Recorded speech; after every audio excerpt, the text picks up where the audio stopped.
അപ്പോൾ നമ്മൾ ഇന്നൊരു 1 kg ഹണി ഹോർലിക്സിൻ്റെ കേക്കാണ് ചെയ്യാനായിട്ട് പോകുന്നത്. ചെയ്ത് കഴിയുമ്പോൾ അതിൻ്റെ തൂക്കം വന്ന് നിങ്ങൾ നോക്കിക്കോട്ടാ. അപ്പോൾ കസ്റ്റമർ നമ്മൾ അടിപൊളിയായിട്ട് നല്ല റിച്ച് ആയിട്ട് തന്നെ ചെയ്തേക്കണം എന്ന് പറഞ്ഞേക്കുന്നത് കൊണ്ട് ക്രീമിലേക്ക് നമ്മൾ നട്ട്സ് നല്ല രീതിയിൽ ആഡാക്കിയിട്ടുണ്ട്. അതുപോലെ തന്നെ 7 ഇഞ്ചിൽ 2 പ്രാവശ്യമായിട്ട് ബേക്ക് ചെയ്തെടുത്തിട്ട് 4 ലെയറും ആക്കി നമ്മൾ വെച്ചിട്ടുണ്ട്.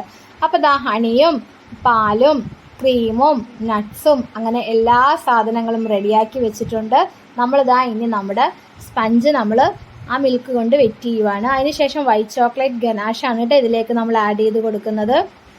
അത് സ്പ്രെഡ് ചെയ്ത് കഴിയുമ്പോൾ നേരെ നമ്മൾ ഹണി ഒഴിച്ച് കൊടുക്കുന്നുണ്ട്. പിന്നെ അതിൻ്റെ മുകളിലേക്ക് നല്ല രീതിയിൽ നട്ട്സ് ഇട്ട് കൊടുക്കുന്നുണ്ട്. അപ്പം നമുക്ക് ആ ക്രീമിലും കൂടി നട്ട്സ് നല്ല രീതിയിൽ ആഡാക്കിയേക്കുന്നത് കൊണ്ടും അതിൻ്റെ പുറത്ത് നമ്മൾ വീണ്ടും കൊണ്ടുവന്ന് നമ്മൾ നട്ട്സ് ഇടുമ്പോഴും ഈ ഒരു ഹോർലിക്സിൻ്റെ പൊടിയും ഒക്കെ ഇടുമ്പോഴത്തേക്കും എന്താ ഒരു ടേസ്റ്റ് എന്നറിയാവോ? അടിപൊളി കേക്കാണ്, ഒന്നും പറയാനായിട്ടില്ല കേട്ടോ.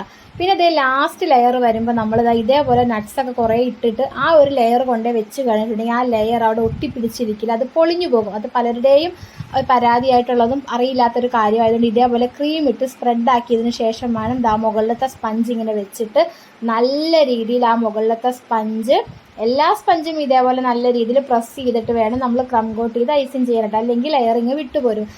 നമ്മുടെ 1 kg കേക്ക് നമ്മൾ ക്രം കോട്ട് മാത്രം ചെയ്തപ്പോഴത്തേക്ക് നമ്മുടെ കേക്കിൻ്റെ തൂക്കം എത്രയാണെന്ന് നോക്കിക്കേ. ഇതാണ് നമ്മൾ ഹോം മെയ്ഡായിട്ട് കൊടുക്കുന്ന കേക്കുകൾ. എന്നിട്ട് നമ്മുടെ അടുത്ത് ചില കസ്റ്റമർ റേറ്റിൻ്റെ പ്രശ്നങ്ങൾ പറയും. പക്ഷെ നല്ല നല്ല കസ്റ്റമറും ഉണ്ട് കേട്ടോ. നമുക്ക് അതിലൊരു കസ്റ്റമറുടെ കേക്കാണ് ഈ